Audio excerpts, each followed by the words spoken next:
Episode 5, Survival of the Fittest.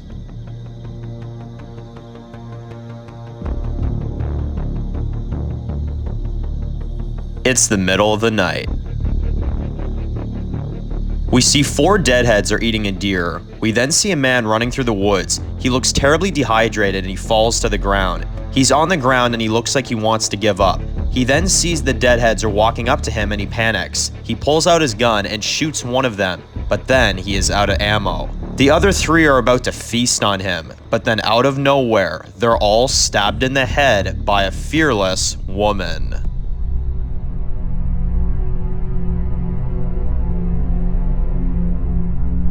The woman takes off her mask, and we see it's the girl Tom and Billy helped back at the bar.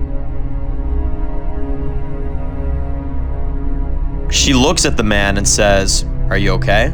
The man looks scared and the girl says, "I'm not gonna hurt you." And she gives him her hand and says, "I'm Julia." And the man takes her hand and she helps him up, and the man says, "Thanks. How'd you learn to fight like that?" Julia says, "My mom taught me. Growing up, I kinda had no choice but to learn." "You got a name?" The man says, "I'm Ryan." And Julia says, "How long you been out here, Ryan?" Ryan says, "I lost my crew about 3 months ago. We got attacked by another group of people. I'm the only one that made it out alive." And Julia says, "I'm sorry." And Ryan says, "Do you have any food or anything?" "I haven't eaten in days." Julia says, "I live in the city. Me and some of my mom's people have been out here on a hunt for the past 2 weeks, and we found barely any food ourselves."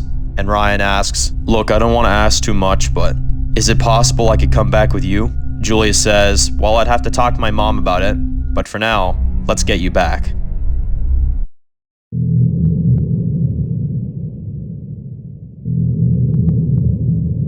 We see Julia and her group of vipers riding into the city, and we see Lindsey standing there at the gate with some of her men, and she walks up and hugs Julia. And Lindsey says, "I'm glad you're home." And Julia notices some bruises on Lindsey's face, and Julia says, "Mom, what happened to you?" Lindsey doesn't answer the question and asks, "Who's this?" Julia says, "Mom, this is Ryan. We found him out on our way back. He's badly hurt, so I thought we should bring him back here." And Lindsey says, "Oh, you poor thing. Well, I'm Lindsey, although you may hear the people call me the Queen." And Ryan says, "Queen?" Lindsey says, "Let's just say it wasn't exactly my choice to be called that, but it's who I'm known for." Lindsey says, "Kate, would you mind getting Ryan here set up? I want to speak to my daughter alone for a minute." And Kate says, "Sure thing. Come on, let's go." And Lindsey takes Julia back home.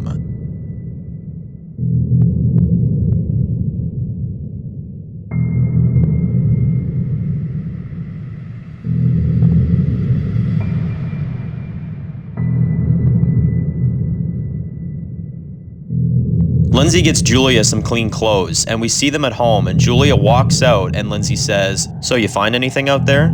Julia says, "Barely anything, Mom. How's home been since we left?" Lindsey says, "It's about as good as to be expected." And Julia says, "What about those bruises?" Lindsey says, "Baby, it's not something I want you worrying about. I'm fine." And Julia says, "Well, you don't look fine." And Lindsey looks like she wants to tell her, but then they're interrupted by a knock at the door.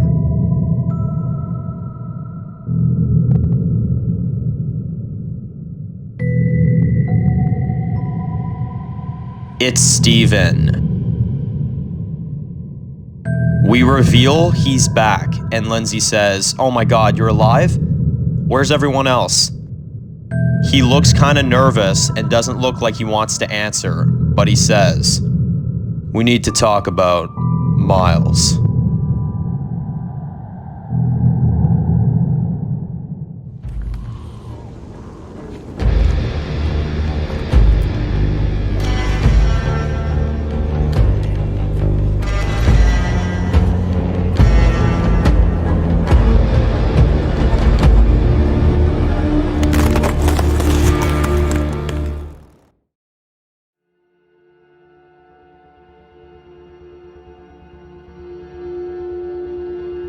Miles says, "Can I have one?" Dave turns around and pulls out his gun and is aiming it towards him, and Miles says, "Dave, what the hell?" Dave says, "Lay down your weapons or I'm gonna blow your fucking head off. Do you understand me?"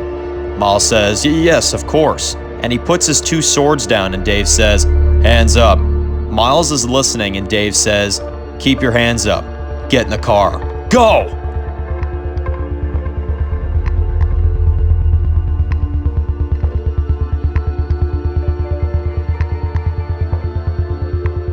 Miles is thrown and locked up into a cell.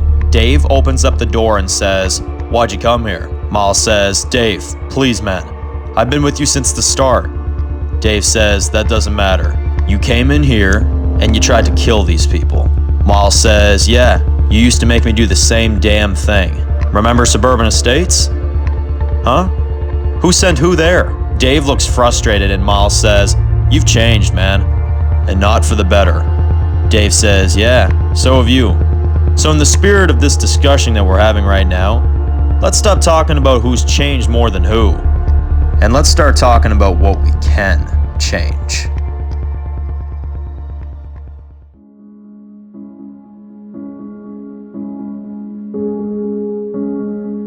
We see the sunrise and we see Lincoln and Haley waking up.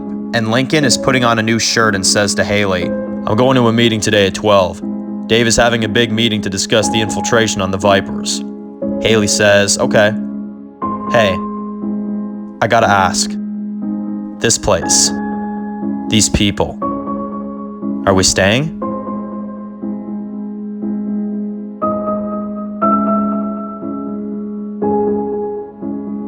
Lincoln says, "Well, Tom and Kesey aren't happy with it, but I can't let the past affect the present like this. When I made that deal with Dave, I told Tom that when the Vipers are gone, he can kill them." Haley asks, "You think he will?" Lincoln says, "Well, I'd say it's my business, but it's truly not. That's between the 2 of them. But look, I'd love to say there's another place out there for us. If you want the real answer, though, the world is literally ashes. I'm not saying this home is forever, but till we can all get our shit together, I'd say this is where we're meant to be." And Haley says, "Yeah. Besides, it'll be easier to take out these Vipers if we're all together in the same place." And Lincoln says, "Exactly. Alright, I should go find the others. I love you." And she says that she loves him too, and they kiss, and Lincoln walks out of the building and outside.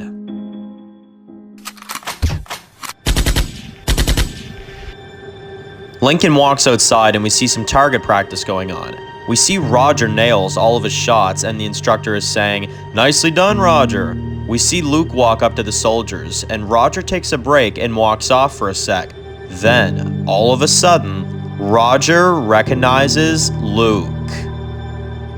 Roger says, "Luke!" Luke says, "Rog?" They hug each other, and Roger says, "How the hell are you, sir?" Luke says, "I'm good, man. I thought you were dead, you fucking idiot." And Roger says, "I thought you were dead too, you scumbag." Luke says, "I heard this was Paul's group. But damn, man, I didn't think you had survived." Roger says, "Me neither." And Luke says, "Yeah, after the world fell, me, Wesley, and some others set up a big community ourselves." Roger asks, "And Wesley?" Luke says he, lost his way. It's not easy to say, but, he was out of control, and he was gonna kill my friend Lincoln.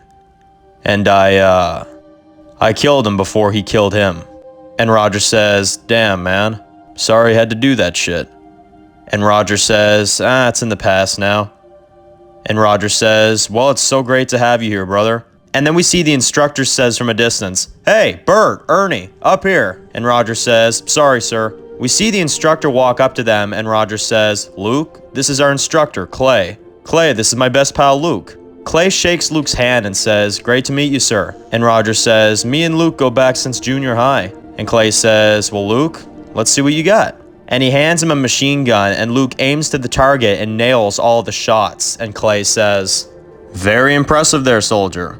We then see Dave walk up to them and says, "Hey, meeting at 12. And Roger says, "You got it, boss." And then Clay says, "All right, let's try that again."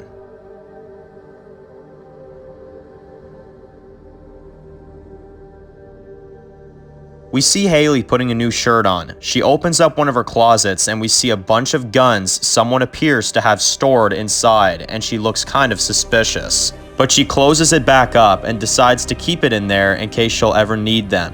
We then see her walk into the kitchen, and we then hear a knock at the door.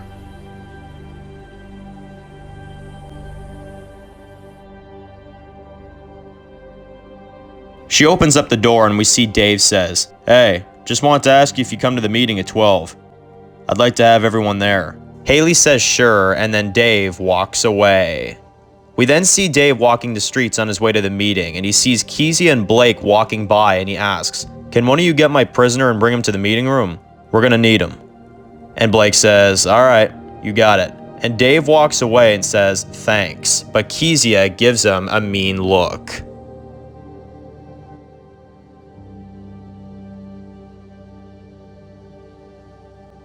Miles is sitting in the cell, and then the cell door opens, and we see Kezia standing there with a pistol pointed towards him, and Blake is standing there as her backup.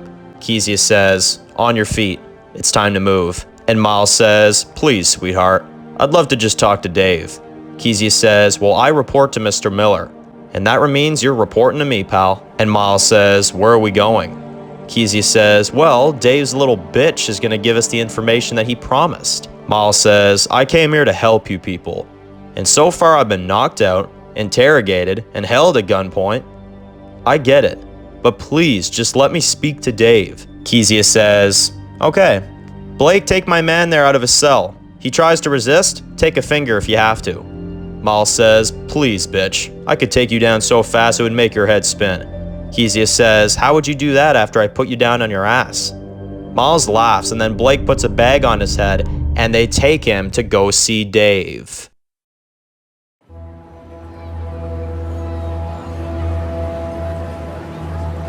Back in the Viper City, all we see is the residents flooding the streets.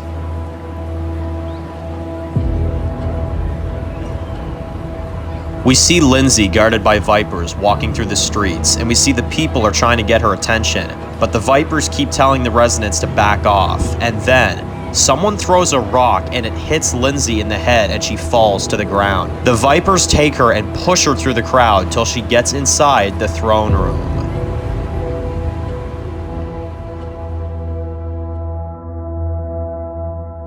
Once they're inside, we see Delta and a few other Vipers walk up to them, and Delta says, "Oh my god, what the hell happened to you?"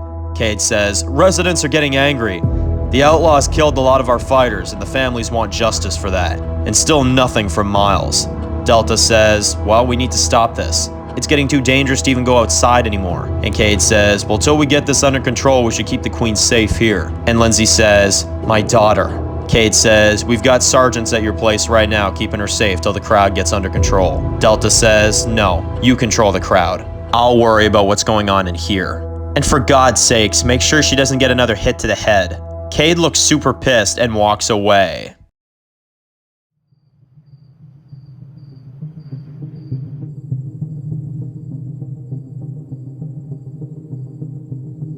Back at Kingstonville, we see everyone gathering together in the meeting room. Everyone sits down, and we see Kezia and Blake walk in with Miles, and they take the bag off his head, and everyone's just staring at him. Roger asks, "What in the hell is he doing here?" Dave gets up and says, "We are all here to get information. Miles is going to be a part of that." And Tom says, "And how long we keeping this prick in here?" Dave looks at him and says, "As long as I see fit." And Tom rolls his eyes, and Sydney says, "How do you know that we can trust a single word coming out of his mouth?" Miles says, "You don't, but I know this woman. I know how she operates. And I know the kind of people you're dealing with."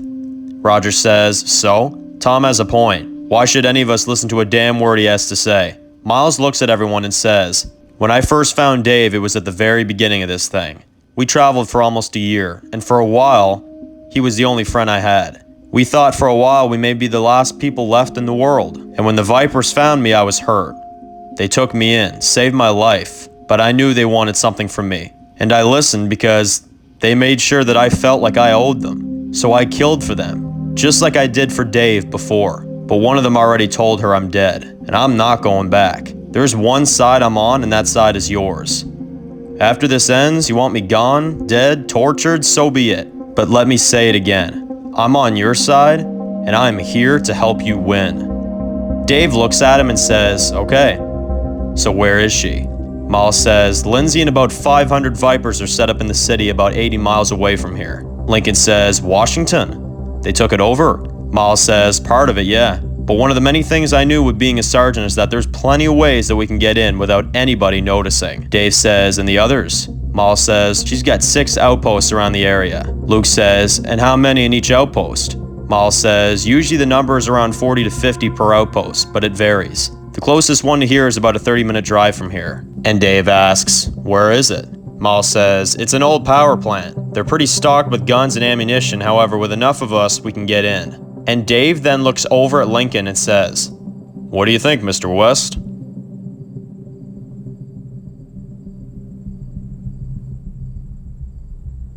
Lincoln says, get him a map. And they put down a huge map on the table, and Dave says, all right, do you remember where each outpost is located?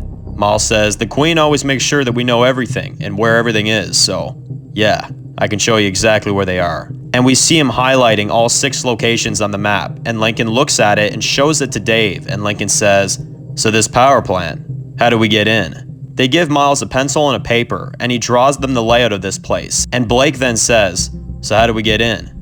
We going through the back, or is there another way? Lincoln looks at the drawn out layout and looks at everyone and says, we don't have to figure a way in. We're gonna walk right through the front. And Dave says, what are you thinking?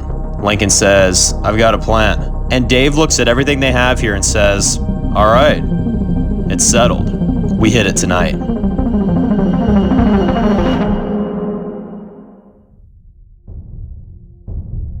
Back in the Viper City.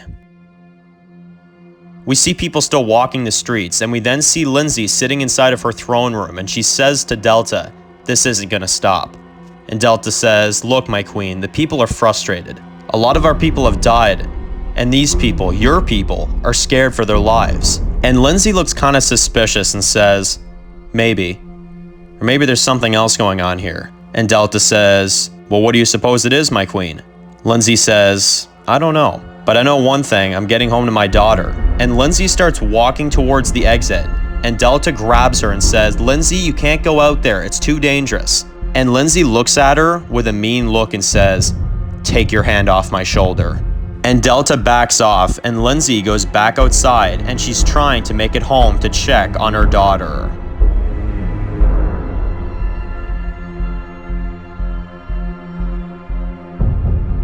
We see that she made it back home. She opens up the door and it's very dark. She's calling for her daughter. Julia? Honey, are you here? Lindsey starts to look scared, and we then see through the shadows, Julia is tied to a chair and held at gunpoint by a masked man.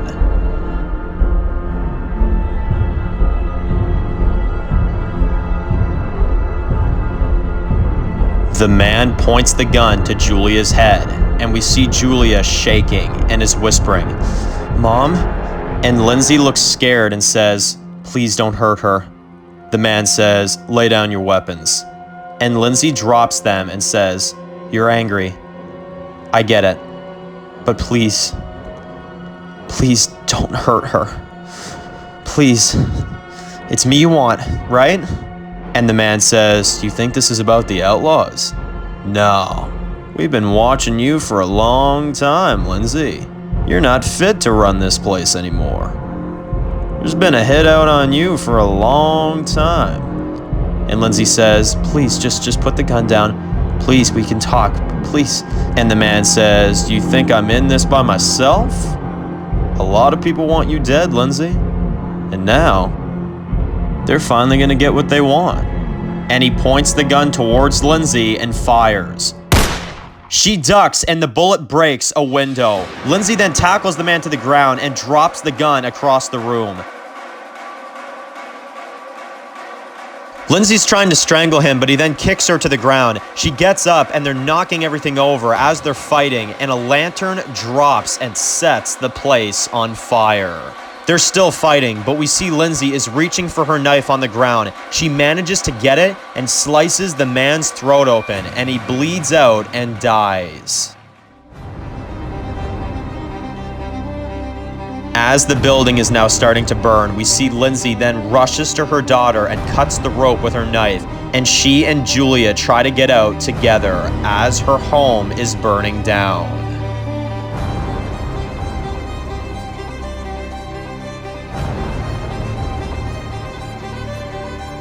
We then see all the residents are standing outside, and they all think Lindsey's dead. But we then see her in slow motion, walking out of the smoke with Julia by her side. And as Lindsey stands there with no look of guilt on her face, we zoom out to see the hundreds of people kneeling before her.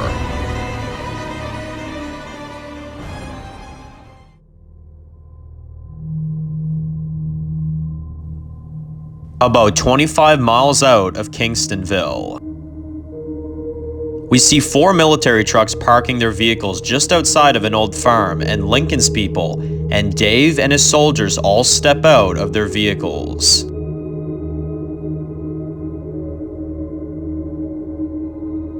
We see Lincoln, Dave, Tom, Haley, Luke, Blake, Kezia, Roger, and along with 50 other military soldiers.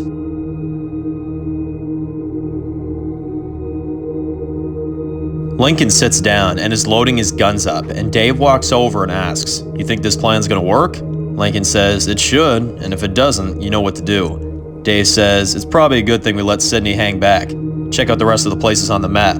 Lincoln says, "Yeah. Once we're done here, we'll find out once Sydney's back if he's lying or not." We then see Dave says, "All right, everyone, listen up. We're leaving our cars here, so we're not anywhere near the power plant. But we're gonna have Blake and Haley hanging back here as backup while the rest of us are in there. If things go sideways, they'll be out here." And Roger says, "Yes, sir." And Dave says, "Now me and Lincoln are calling the shots here. If either one of us gives you an order, you will do as asked. Do we understand?" The soldiers say, "Yes, sir." And Dave says, "Let's go."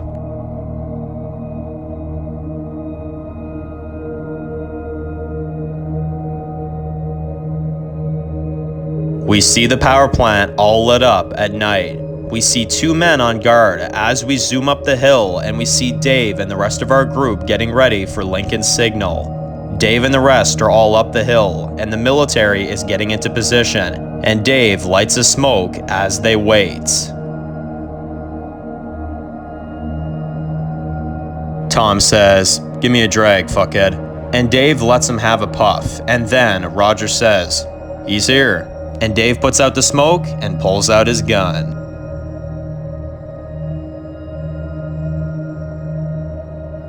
Lincoln is walking up to the front gate on his own, and we see 2 guards are saying, "Stop right there! Hands where I can see them!" Lincoln says, "Whoa, whoa, whoa, whoa, whoa! We're friends, we're friends." And the guard looks suspicious, and Lincoln says, "I'm Sergeant Kevin from the city.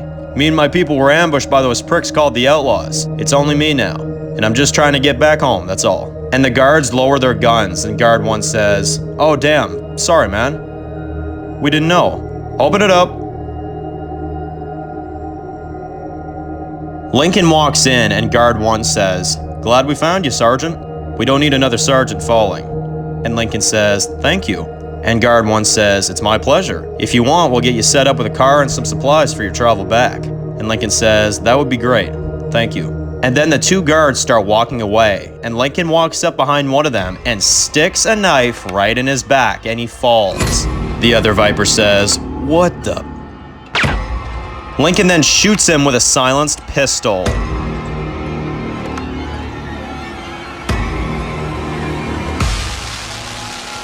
Lincoln then opens up the gate and gives everyone the signal to enter. The rest of the group with all the military start flooding in, and Lincoln says, "I take a group. The rest are with Dave." They then slowly start walking through this place. Roger and some are walking through this place, and they quickly back up against the wall as a few Vipers pass by, and Roger waits for them to pass by, and then they enter one of the buildings. They enter the building, and they're starting to walk through the halls. Then a few Vipers start shooting at them from down the hall. Roger takes cover and then fires back. Roger reloads and hands a mag over to Luke, and then they keep moving down the other way.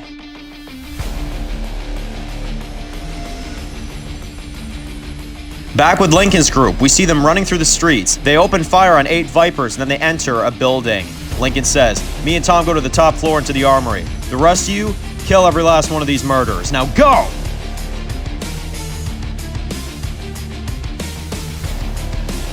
Back with Roger's group. They're firing back at some Vipers down the hall, and Roger says, "I'm out." And Luke says, "Get back!" He pulls out a grenade and blows up the Vipers down the hall. There's still one of them left. He fires at Roger, but Luke shoots him in the head before he can.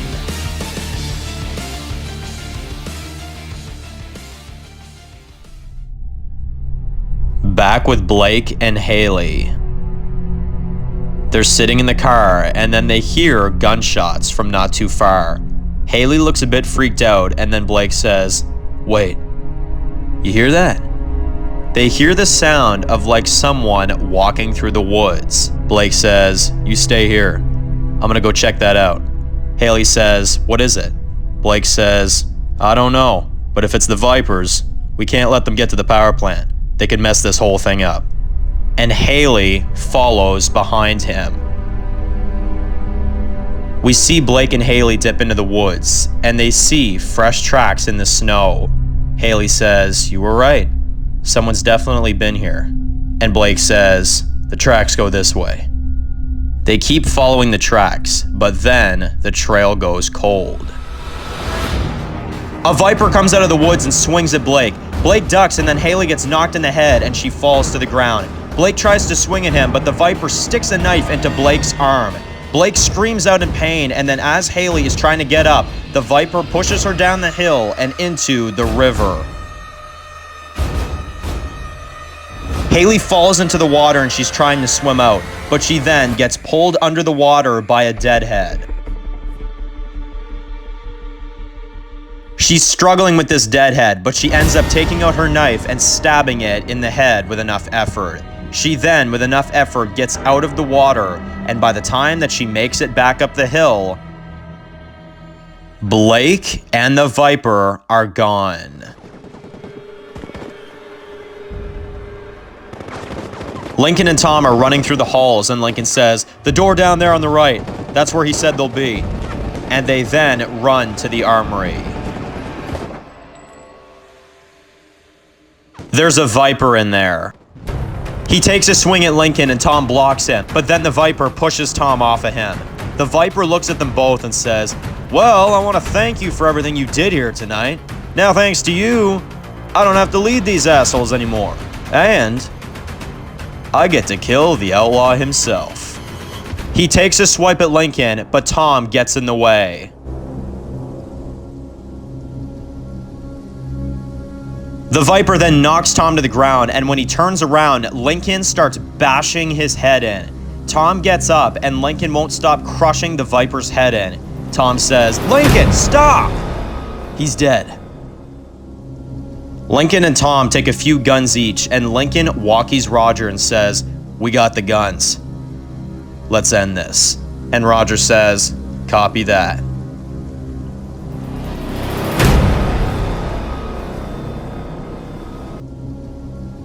We see Lincoln and Tom walk through the halls and shoot the last Vipers left, and they then walk outside.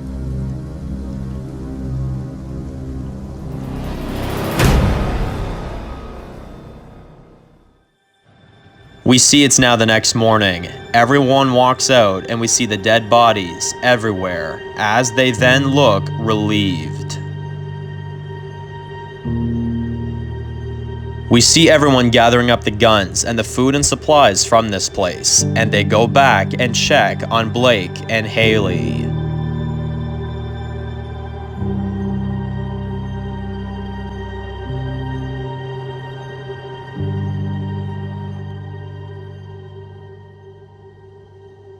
Once they're ready to go, they see an empty car, and Blake and Haley are nowhere to be found. And we see a huge look of panic on Lincoln's face.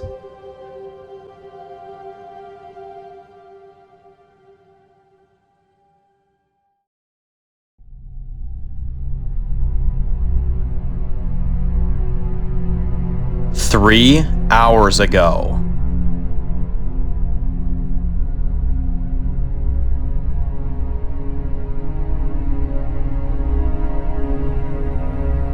we see the same Viper who was fighting Blake and Haley walks up to Lindsey, Cade, and some other Vipers in the woods, and Lindsey says, "David, I got your message. We came a long way for this. What's going on?" David says, "The power plant is gone, Your Grace. The outlaws took everything while I was on a supply run." And Lindsey looks pissed, and David says, "I'm so sorry. But I do have something that I think you're going to want to see."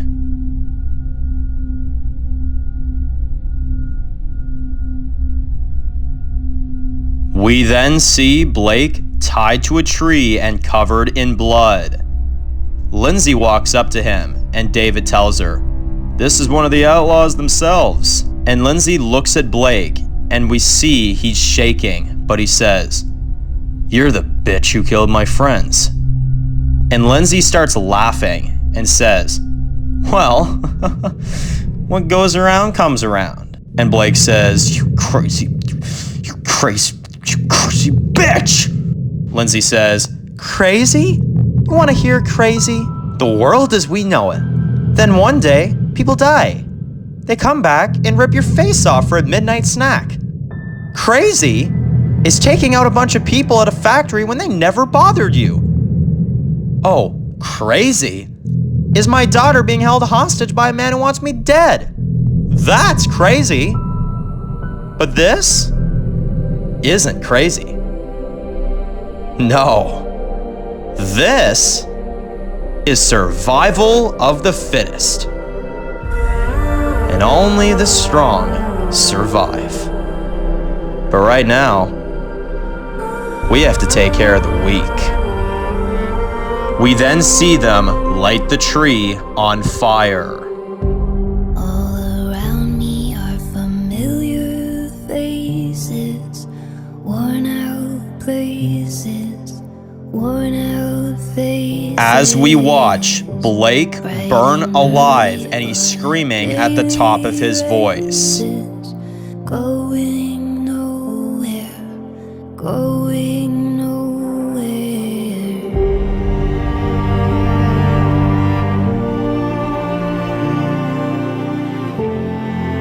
We see Lindsey walk to her men, and she says, "When the screams stop, put him out." And she walks away, and we see Blake's screaming is fading away as he's slowly burning alive. I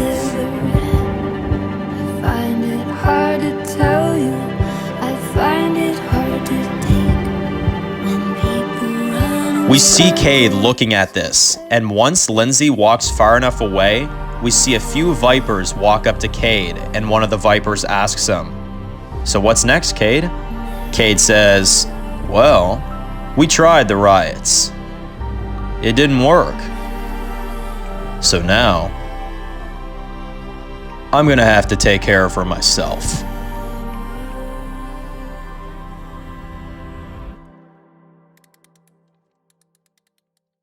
It's a very, very